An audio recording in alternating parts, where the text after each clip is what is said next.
இருக்கிறவங்க அவங்க ஏதாச்சும் ஒரு மகளிர் உரிமை தொகை வாங்குறாங்களா? கிடையாதுங்க.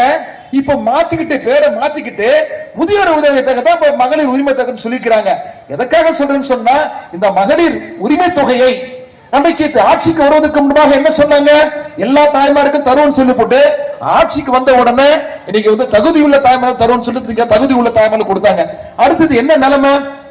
அடுத்தது பாத்தீங்கன்னு சொன்னா, இன்னைக்கு தமிழ்நாட்டுல நீங்க வீட்டு வரி எடுத்துக்கங்க, சொத்து வரி எடுத்துக்கங்க, வீட்டு வரி, சொத்து வரி, கரண்ட் பில் எடுத்துங்க. இன்னைக்கு என்ன நிலைமை? இன்னைக்கு பாத்தீங்கன்னா வீடுகளுக்கு என்று சொன்னால் ஒரு 200 ரூபாய் கட்டிருப்பாங்க, நீங்க 400 ரூபாய் கட்டணும். 2000 ரூபாய் கட்டியிருப்பாங்க, நீங்க 4000 ரூபாய் கட்டணும். இங்க இருக்கிற எல்லா வியாபாரிகள் நிறைய பேர் இருக்கீங்க. இந்த வியாபாரிகளை பார்த்து சொல்றேன், நீங்க ஏற்கனவே கட்டப்பட்ட நீங்களுடைய வீட்டு ஹவுஸ் டாக்ஸ் எவ்வளவுன்னு சொன்னா, கடைகளுக்கான வரிகள் சொன்னா, நீங்கள் 1000 ரூபாய் கட்டி இருந்தாங்கன்னா நீங்க 2500 ரூபாய் கட்டணும். ஏன்னா 150% வீடுகளுக்கு என்று சொன்னால் 100%, கடைகளுக்கு என்று சொன்னால் 150%. கரண்ட் பில் எடுத்துக்கங்க, நீங்க எல்லாம் வந்திருக்கீங்க தாய்மாருங்க. நீங்க கரண்ட் பில் நிலைமை என்ன? அவங்க வந்து இஷ்டத்துக்கு எழுதிட்டு போவாங்க. அவங்க இவ்வளவு ஒரு 5000 ரூபாய் டெபாசிட் கட்டணும், 5000 ரூபாய் டெபாசிட் கட்டணும். நீங்க வந்து ரீடிங் எடுப்பாங்க. ஏமா வந்து தாய்மாரெல்லாம் நான் பார்த்து கேட்கிறேன், அம்மா வந்து ஆட்சி காலத்துல எல்லாருக்கும் 100 மின்சாரத்தை அம்மா கொடுத்தாங்க. தொடர்ந்து அண்ணா எடப்பாடி அண்ணா அந்த 100 மின்சாரத்தை எல்லா வீடுகளுக்கும் பயன்படுத்துகின்ற பொழுது அந்த 100 மின்சாரத்தை கொடுத்துட்டு வந்தாரு.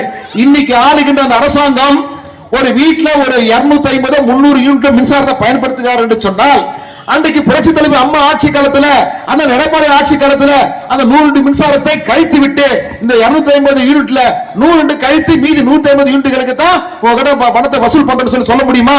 கிடையவே கிடையாது. அந்த திட்டத்தை மறைச்சிட்டாங்க. அது திட்டமே கிடையாது.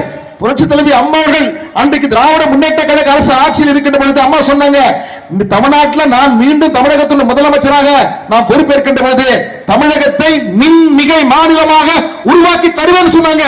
ஏன்னா அன்னைக்கு திமுக ஆட்சி காலத்துல எப்ப கரண்ட் வரும் தெரியாது, எப்ப கரண்ட் போகும் தெரியாது.